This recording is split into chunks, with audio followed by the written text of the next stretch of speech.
Hello, this is Luminousz Star. Welcome to the channel. All of my current subscribers, thank you guys and gals so much for your subscription. Also, special shout out to my stars for sharing their stories. You never know who's going to resonate with your story. Not only do you help me to thrive forward by sharing your stories, but you also help and you also inspire others to do the same. We're all growing together on this Luminousz Star channel, and we are thriving forward together. So again, special shout out to my stars. If this is your first time visiting Luminousz Star, welcome to the channel. Should you become a part of our Star family, we say welcome and thank you very much for becoming part of our Star family. To everyone, please don't forget to click on the notification bell. That way, every video that comes out, every vlog that comes out, you'll be the first to know. Today's video, getting the narcissist bullseye off of your back. Okay, topics of discussion. Topic number 1. Your perspective makes all of the difference. Topic number 2, there is nothing wrong with you. Topic number 3, the purpose of the narcissist bullseye. Next topic, how to remove the narcissist bullseye off of your back.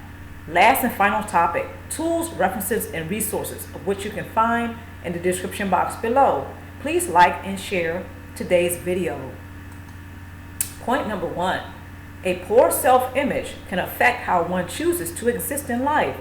Many narcissists and or those with a cluster personality use a diabolical method of gaslighting a person into narcissistic supply. Once the targeted prey is convinced that he or she is whomever the narcissist has suggested, they are primed for narcissistic source supply. The gaslight technique is a diabolical mind game that narcissists often play. Okay, so when a person has been convinced that he or she is not anything positive. In other words, they have a very negative and a poor self-image. Due to some of the narcissistic diabolical tactics, such as gaslighting, unfortunately, the narcissist can convince someone who has a low self-esteem and they're not very confident. And when you factor in that they have a poor self-image, okay, then the narcissist can really convince that person that they are not deserving of anything positive. So the narcissist and cluster personality, they like to gaslight people and to have them think that they are whoever the narcissist says he or she is. This is another way that the narcissist plays with a person's mind. They use the gaslight technique in order to tell the person, whoever the targeted prey is, that he or she is not worthy of anything positive because they're not positive. Sometimes this influences a person to have a very poor self-image, especially when we're talking about a child. In the case of narcissistic parents who are grooming their children, sometimes the gaslight technique is used for this very purpose, in order to let the children know or the child know that they are not worthy. That child may in turn begin to have a very poor self-image due to enmeshment, gaslighting, deception, and emotional manipulation. Narcissists can influence their targeted prey to believe that something is very wrong with him or her while buying into their many false self-images. As long as a person has a poor self-image and has become convinced that something is wrong with him or her, the narcissist can and often does pull more shenanigans for fuel, control, and narcissistic supply. So this is a very vicious cycle. Once the narcissist gets into the mind of the targeted prey, then they can wreak havoc. They can do all sorts of damage to that person, psychologically, spiritually, emotionally. Okay, so the gaslighting technique is very diabolical. And this sometimes influences a person to have a poor self-image. One of the signature marks or a sign of a person having a poor self-image is that he or she more than likely is enmeshed with other people. In other words, they're having an identity crisis. They have a low self-esteem. They lack confidence, and so on and so forth. So this goes right into, or it adds up to that person having a very poor self-image. It's just a very vicious cycle. When a person is enmeshed with a narcissist and or cluster personality, more than likely this will exacerbate that particular, or it will compound that particular issue, and that is that they have a very poor self-image. A person who's enmeshed with another means that they don't know or have any sense of separation. In other words, I am me and you are you, and that's okay, right? A person who's enmeshed, they have no clue that that's okay. So they tend to look to the narcissist for any and everything, just to say, hey, I'm okay. All right, so a person usually has a poor self-image when they're enmeshed with a narcissist and or cluster B personality, especially in the cases of children who are being raised by either those who have a cluster B personality or a narcissistic personality. Narcissists and or cluster B personalities often have multiple false self-images of which he or she is loyal to above all and everyone else. The purpose of the bullseye that is placed upon the targeted prey is to preserve all of the false self-images of the narcissist and or cluster B personality. For example, if one has a poor self-image, the narcissist has a false self-image of a person who is superior, strong, and confident. So, this is also why a lot of us who have had relationships with either a narcissistic personality or a person who has a cluster B personality, right? Many of us have suffered at one point or another of feeling or thinking that we are not as good as the narcissist. In other words, we are buying into that the narcissist is superior. We're buying into that he or she is not only superior, but strong and confident. And we lack all of those traits when this is not really true. So this is when I was talking about that vicious cycle, that when a person has a poor self-image and they are also enmeshed with the narcissist, then they tend to also be suffering from an identity crisis. In other words, they really don't know who they are, and they don't have a strong sense of self, and they don't have a sense of separation. In other words, this is me and you are you, and we're okay in a relationship together. We don't have to be carbon copies. So people who are in a relationship with a narcissist and cluster B personality, every now and then they may buy into the self-images or the false self-images of the narcissist. They may co-sign it. In other words, they may really believe that the narcissist is superior to him or her. They may really believe that the narcissist is stronger than him or her. They may co-sign that the narcissist has more confidence and they're more capable in life than he or she really is. So this is a very vicious cycle when you factor in the narcissist convincing others of their false self-images. Those false self-images could be anywhere from being a saint to a martyr to a person who is superior. And unfortunately, those who have a low self-esteem, they lack confidence, they have a maybe they're having an identity crisis, right? And they have a poor self-image. Again, when you factor all that in, it's not hard to see why some people may experience that every now and again. They may buy into the false self-images of the narcissist. They may not even question it. They may not challenge it, which actually that's one of the healthiest things that he or she can do for themselves, is to question that. Question, is the narcissist really superior? Is the narcissist very strong? Or is the narcissist stronger than he or she is? It's very healthy to question that. Let's move forward. One of the best ways to remove the bullseye by a narcissist and or a cluster personality is to take off the rose-colored glasses by discontinuing to idealize who the narcissist is. The dysfunctional relationship with him or her is toxic and unhealthy at best, which means that the quality of the relationship is very poor. All the narcissist needs is the compliance of the targeted prey in order for the bullseye to remain on his or her back. So in order for that bullseye to come off of your back, first take off the rose-colored glasses. Discontinue idealizing the narcissist and or cluster personality. This can be scary for some people. This is understandable, especially when the dysfunctional relationship has been on and going for a long time. It can be very intimidating to start challenging who the narcissist really is. Take off the rose-colored glasses and take a look at who they are. Start questioning. Are they really better than you? Are they really superior? Are they as strong as they portray themselves to be? Or is it a front? Is it really a false self-image?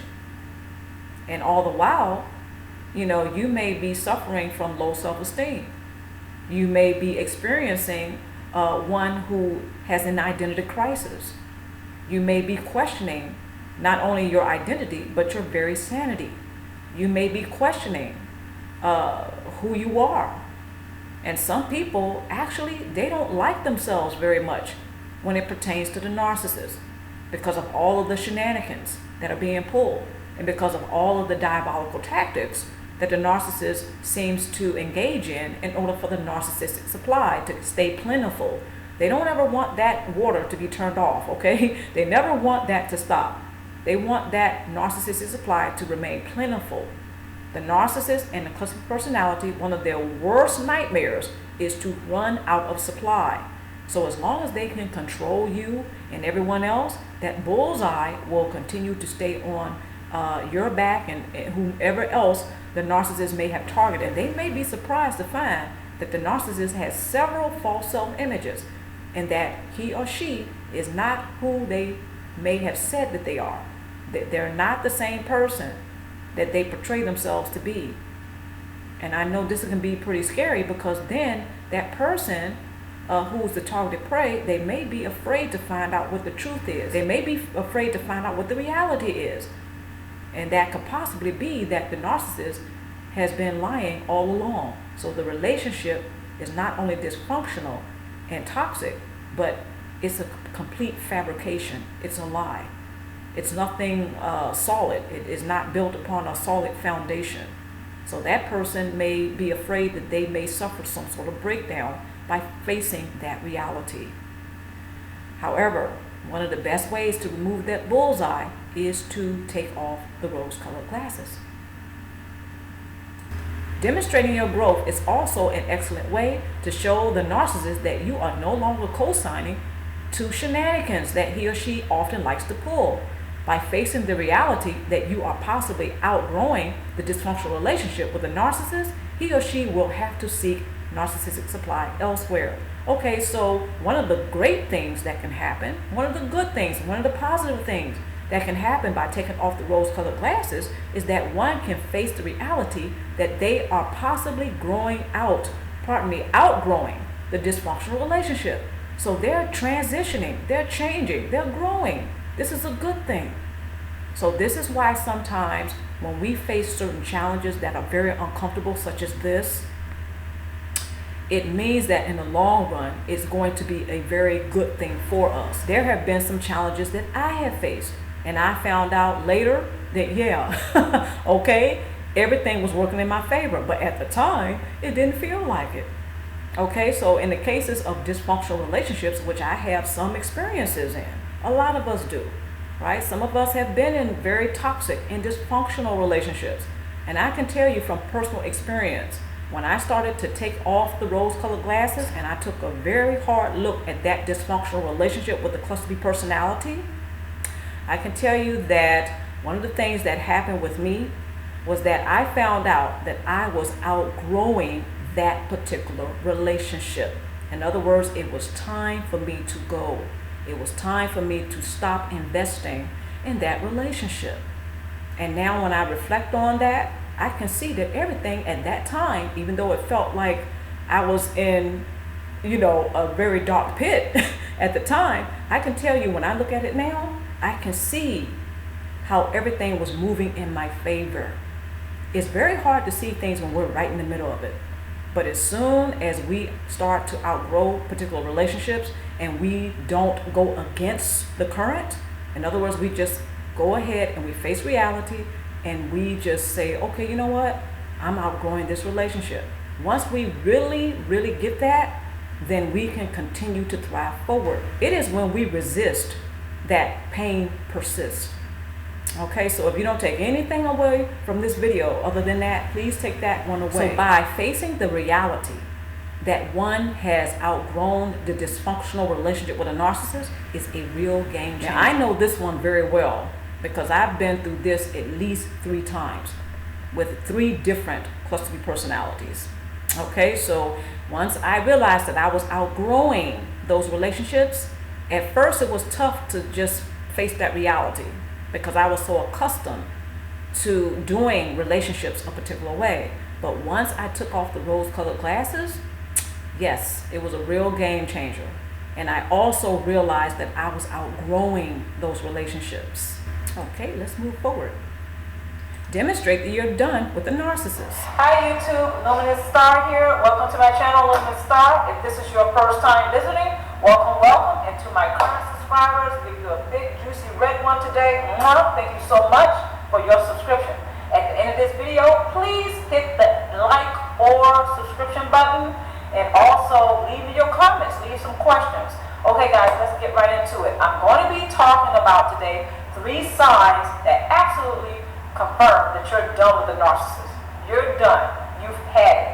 So I'm going to be sharing with you guys 3 signs to reflect that, and also going to be ending that video with, or this video, with 3 effective tools that will help you to remain focused on your own life versus the narcissist's life.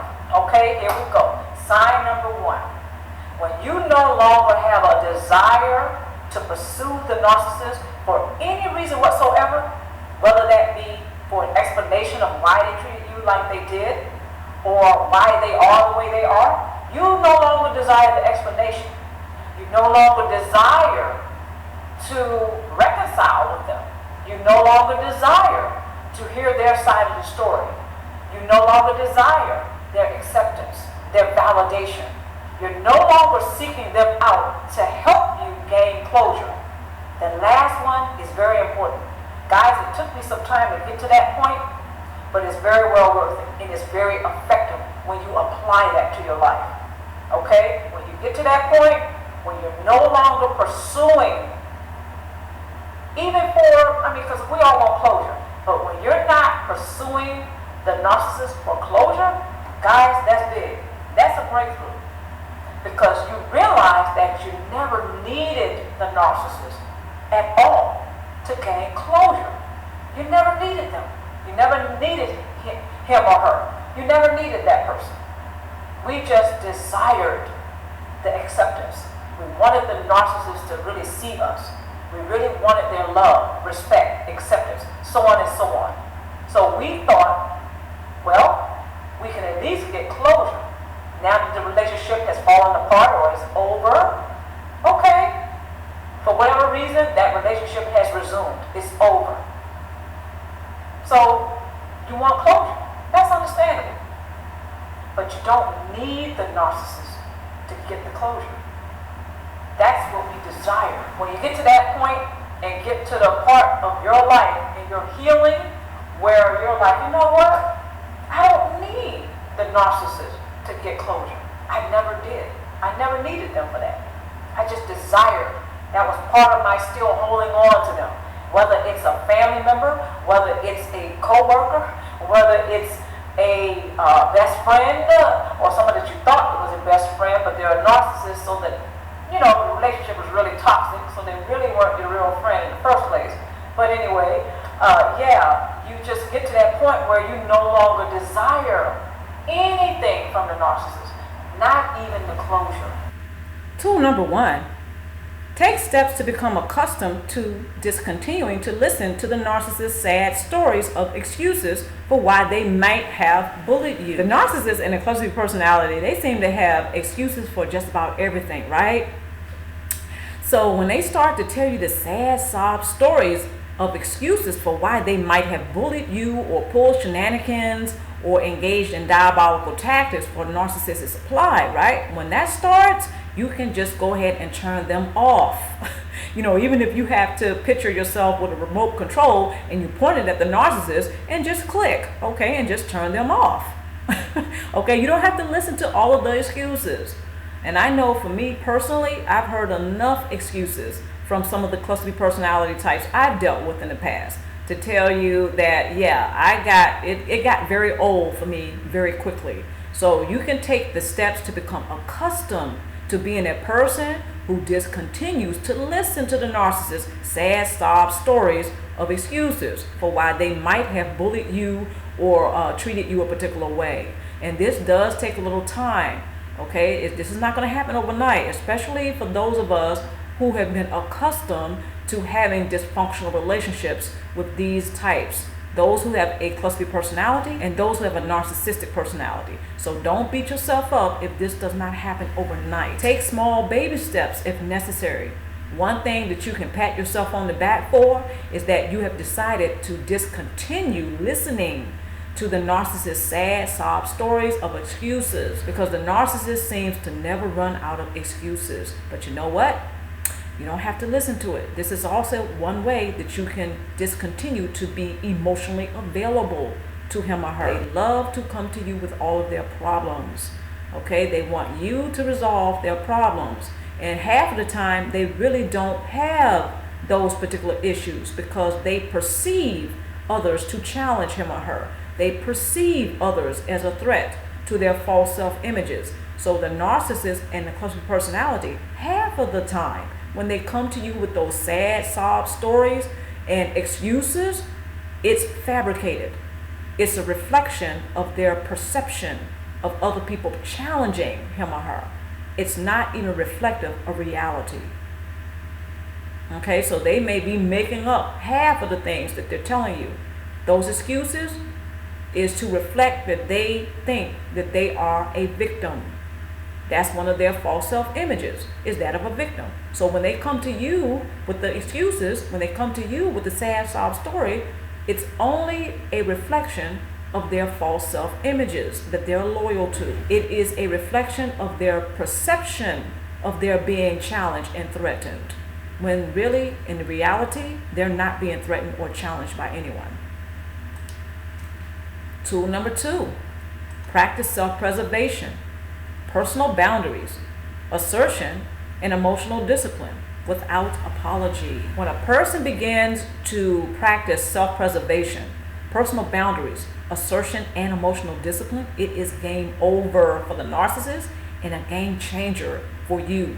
Simply because when you practice these things here, this is a narcissist repellent, and it's one that I use. And I can tell you from personal experience, it's a game changer. Now, will it stop the narcissist from attempting to obtain narcissistic supply every now and then? No, it may not, especially if you live with him or her. However, it can possibly occur less frequently. You know, them attempting to try, because they may go elsewhere to try to get the narcissistic supply, because you're practicing the self-preservation. You're practicing personal boundaries, assertion, emotional discipline. See, all of this is one way that the narcissist is going to find it very difficult to penetrate your energetic field, okay, or your energy body, your energy field. Because what are emotions? Energy and motion. So when you're practicing all 4 of these elements here that are comprised of the narcissist repellent, then yes, again, it's a game changer for you. And it's a game over for the narcissist or the cluster personality, because they're going to find it very challenging to get the narcissistic supply from you. See, all of these elements here are like kryptonite to the narcissist and the cluster personality. They like to have people around him or her that are enablers. So enablers, they don't practice self-preservation. Enablers, they don't practice personal boundaries. Enablers, they don't practice emotional discipline or assertion. Okay, so this is why the narcissist tends to be very friendly with those who are enablers in his or her circles. Now, appears to be friendly, because deep down inside, we already know that narcissists, they do not empathize with anyone, meaning they are not able to formulate healthy relationships that have deep, meaningful connections with other people.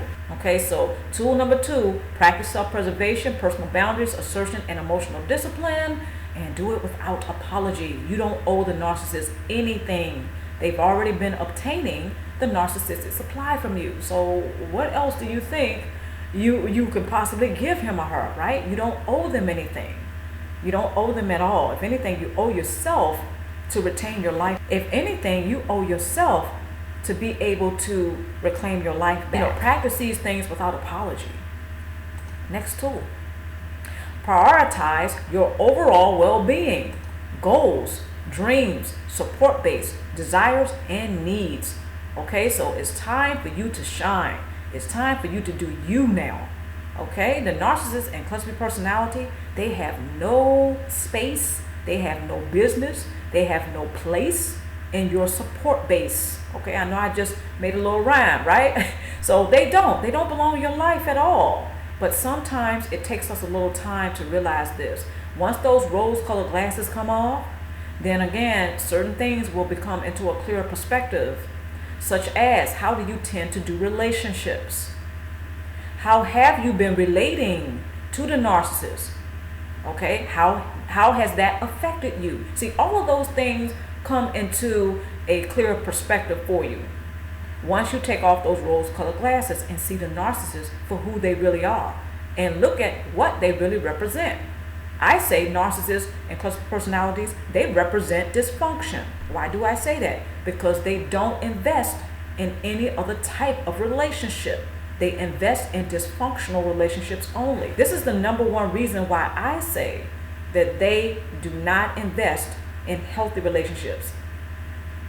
Because personal boundaries have to be a part of healthy relationships. In dysfunctional relationships, that's the first to go. Because they invest in dysfunctional relationships, which people do not respect, nor do they practice personal boundaries. The narcissists, if they have their pick of what goes first in a relationship, and it's going to be the personal boundaries. Prioritize your overall well-being, your goals, your dreams, support base, desires, and needs. Why are you here on the planet? Who are you? And do you really like yourself when you're around the narcissist and cluster personality? Do you like the narcissist or the cluster personality? That's a highlightable question. Do you like them? Really? Do you really like them? And this goes for family members. How many people you know that have family members that they love and care about, yet they really don't like them? I think everybody can raise their hand. Okay, for that one. So prioritize your overall well-being. This is going to be quite the game changer, more than likely. What are your goals? What are your dreams? What are your passions? When it comes to their dreams, they have flushed them down the toilet. A support base, they don't think one is possible for him or her because they're not going to a counselor or what have you. They think that is what support base means, going to a doctor or a counselor. By all means, yes, that ought to be a part of your support base, but a part of your support base. Your support base can consist of various aspects, such as going to the gym, going to a mentor, going to a clergyman or a clergywoman, or going to a synagogue, going to a life coach. The support base can consist of your meditating, of your journaling, of your writing, or singing or dancing, going to art therapy. It doesn't have to just be going to a therapist or going to a counselor or a doctor. By all means, I advocate that being a part of your support base. Let me make that clear. I advocate that. The support base can consist of many different things. The support base is not a one-size-fits-all. So prioritize your support base. Prioritize desires and needs. The narcissist has no business in your support base or a part of your support base. Some people have realized that the narcissist really doesn't fit in his or her life, so they have discontinued to give place to that particular individual. Now, I'm not saying that that's what you have to do.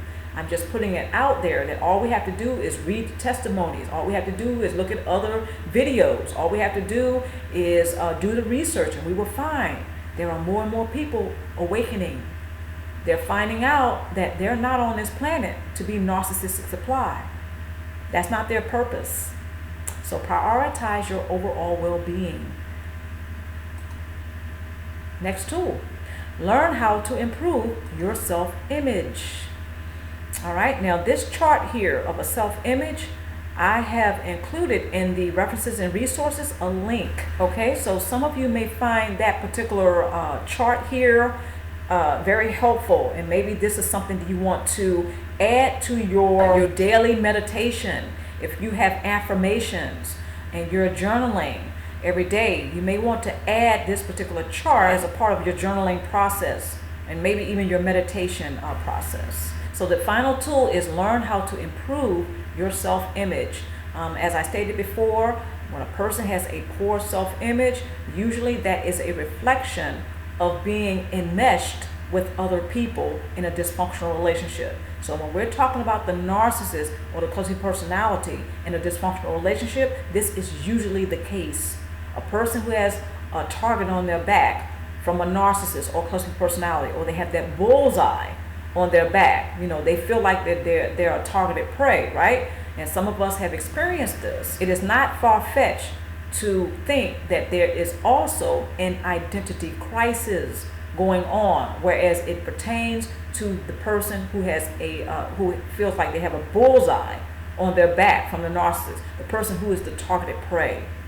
Because a lot of the times they are suffering from poor self-esteem. Maybe they even behave codependently. Maybe they are an individual who has, they lack confidence. Okay, so they tend to look to the bully, who is the narcissist and the clumsy personality, to identify themselves. Okay, that might sound a little bit weird to some of you, but I think some of you get it.